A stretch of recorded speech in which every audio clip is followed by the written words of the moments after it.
Hi there, and welcome to the spring edition. Although, honestly, it already kind of feels like summer. Let's jump right in. First of all, what is happening in the market? Well, honestly, not much has changed since we last spoke. Rates are still just under 7%. And yes, people are still buying and selling, but it's the people that need to buy and sell. There's been a lot going on in our economy and just a lot of uncertainty around the tariffs, how that's going to really affect us, how that's going to affect building supplies, so many questions.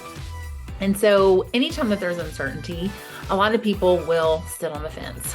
And so, people are still doing that, but a lot of people are still needing to move, and they are doing just that.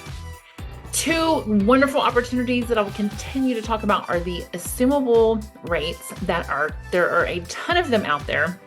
And some people have under 3%. Can you imagine assuming 2.875 right now when rates are almost 7%? So assumable mortgages are a fantastic opportunity, as well as new construction. New construction is offering sometimes around 4.99, which is really good. And so if you are wanting to move around and that is the thing that's keeping you back, let's chat. I'm going to link a video that I made for social media about the assumable mortgage process. It was a piece of cake, but if you're interested in knowing more, you can check that out. But let's just chat and see what works for you.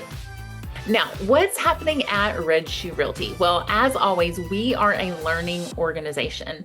I believe in education big time with my clients, with my agents, and we are always looking for brand new agents that are wanting to learn the industry, as well as people that are thinking about getting licensed, and experienced agents. So if you know anyone that's looking to make a change, please keep us in mind.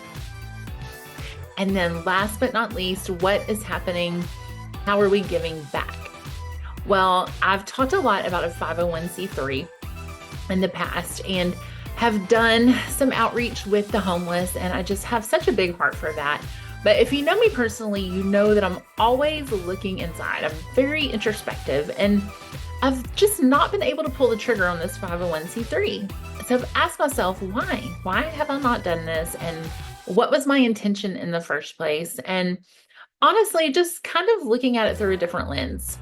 And it doesn't mean that I won't still be giving back in that way, because I'll always have a heart for that. But, maybe a 501c3 isn't necessary to be able to serve those people. So anyway, if you know me personally, I like to share my obstacles and hope that it helps someone else. So I hope that helps you. And as always, thank you for tuning in. I'll see you next time.